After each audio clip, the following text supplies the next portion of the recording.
Hi guys! For today's video, we're going to test drive this 450 SR from CF Moto. Nakabili ng exhaust na siya guys, aftermarket. Tapos may lever guard. Hindi ko alam kung kasama talaga to or pinalagay niya.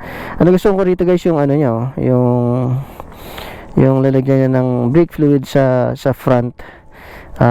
See-through siya. Transparent. Unlike yung ibang motor na parang metal na box. Mas type ko yung ganito kasi mas maganda sa paningin, nakikita mo kaagad. So ayan, naka monoshock, 2-cylinder 450cc.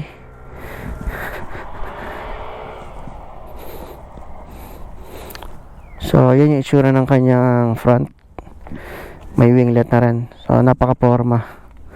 Ayan, naka single disc rotor disc sa likod, single rotor disc sa harap na may ABS. Yan, tapos naka Brembo. I'm not sure kung legit ito or ano, kung aftermarket ito. Since na pinahiram sa atin, thank you sa may-ari, pinahiram tayo. So yan yung itsura ng kanyang display panel. Ganda, fully digital. Meron siyang temperature gauge, tapos fuel gauge, revolution, speed, tapos merong indicators dito ng engine, ABS, oil. So very informative. Tapos merong digital clock, nakalagay na rin yung kung nasa ang gear kayo. So ang ganda. So let's go and test drive this baby.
Guys, so far okay naman siya. Na-testing natin siya sa city driving, and ngayon dito naman tayo sa expressway SLEX southbound. Tingnan natin kung anong ma-observe natin, and then sabihin ko mamaya sa inyo kung ano yung ma-observe natin. Pero so far ngayon naman okay naman. So guys, kung tatawid kayo ng expressway, na hindi naman kailangan na mahal, sobrang expensive ng bike na gagamitin nyo, no? So kung practical lang ang pag-uusapan, kailangan nyo lang, halimbawa nakatira kayo sa or may kailangan kayong puntahan, or work nyo sa Manila or work nyo sa Tatalquia Expressway, okay na to. Hindi naman kailangan na sobrang mahal ng bike natin. So far na nagamit ko to, masasabi ko na roadworthy naman at expressway worthy naman siya. Hindi siya tinatangay ng hangin. Yung ibang bikes na syempre yung below dun sa legal na 450 pataas, yun, medyo mararamdaman mo na tatangayin ka talaga, lalo na pag sobrang hangin or madadaanan ka ng mas malalaking sasakyan, lalo na yung mga 4 wheels, mga bus. So yung hangin pasalubong sa atin, okay naman siya. Hindi naman yung parang nararamdaman mo na pigil. Okay siya. Siguro sa aerodynamic design na rin nakakatulong.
Northbound na tayo guys, northbound ng SLEX.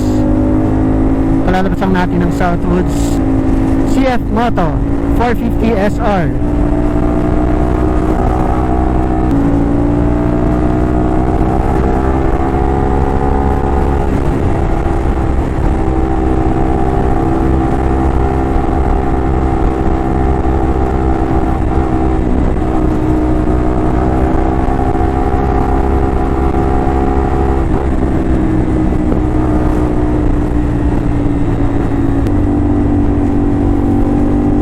Back and forth tayo, no? Manila to San Pedro Laguna, and then San Pedro Laguna to Manila.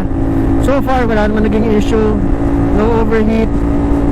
Ayun lang yung napansin ko kanina, yung temperature gauge, constant siya na nasa dito sa line na to, maski na nasa expressway na tayo or nasa city riding tayo. Hindi siya bumababa o hindi siya pumapanik. So pag nasa city driving tayo, ganyan din siya. Ganyan yung temperature niya. So ngayon na mas mabilis tayo, in-expect ko na bababa siya, ganun. Pero hindi, naka-steady lang siya dyan. Pero kanina before ako nag-start, medyo nakapagpahinga siya. Medyo nasa baba siya. Nakababa naman, medyo malamig pa yung makina. So ibig sabihin gumagana.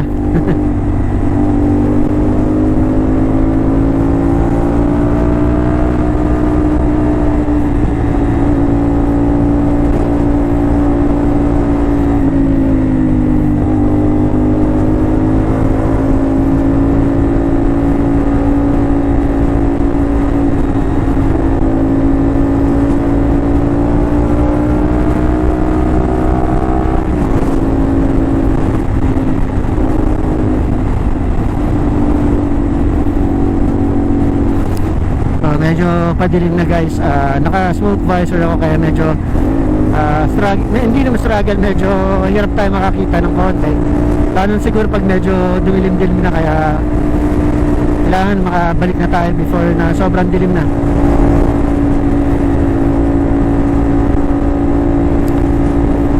So patuloy ko na yung video guys, total padilim na naman.